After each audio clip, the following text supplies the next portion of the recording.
करी जनिया गुताई हमरा के अभी बनाई न माई हमरा के अभी बनाई न माई धीरे से प्यार करी जनिया गुताई हमरा के अभी बनाई न माई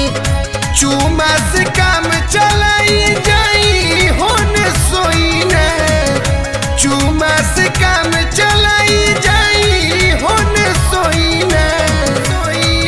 छोड़िए राजा बनी हम लइका बोली न करतनी होइका छोड़िए राजा बनी हम लइका बोली न करतनी होइका अरे छोड़ी ना बोली न करतनी होइका बोली न करतनी होइका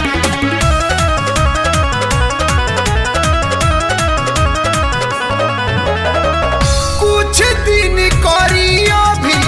और बरदास जी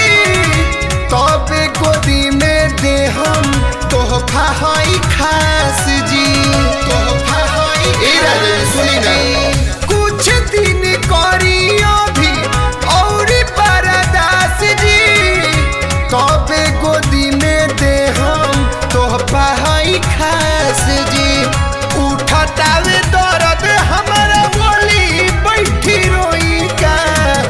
उठतावे दर्द हमारा बोली बैठी रोई का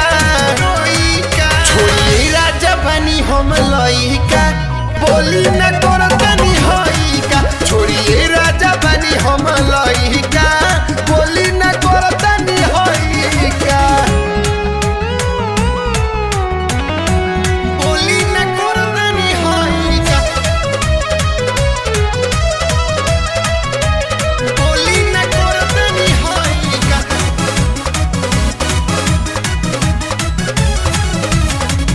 देहिया गोटाए दीही चीज रही ताजा राजेश पियाजी ले लेन भीख भर मांजा भीख भर अरे बाद में ले ले देहिया गोटाए दीही चीज रही ताजा मुखिया जी ले लेम बाद में भीख भर मांजा हाथ लगा के देखिए ने ओने टोइना हाथ लगा के देखिए ने ओने टोइना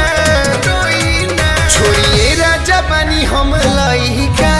बोली न करतनी होइका छोड़िए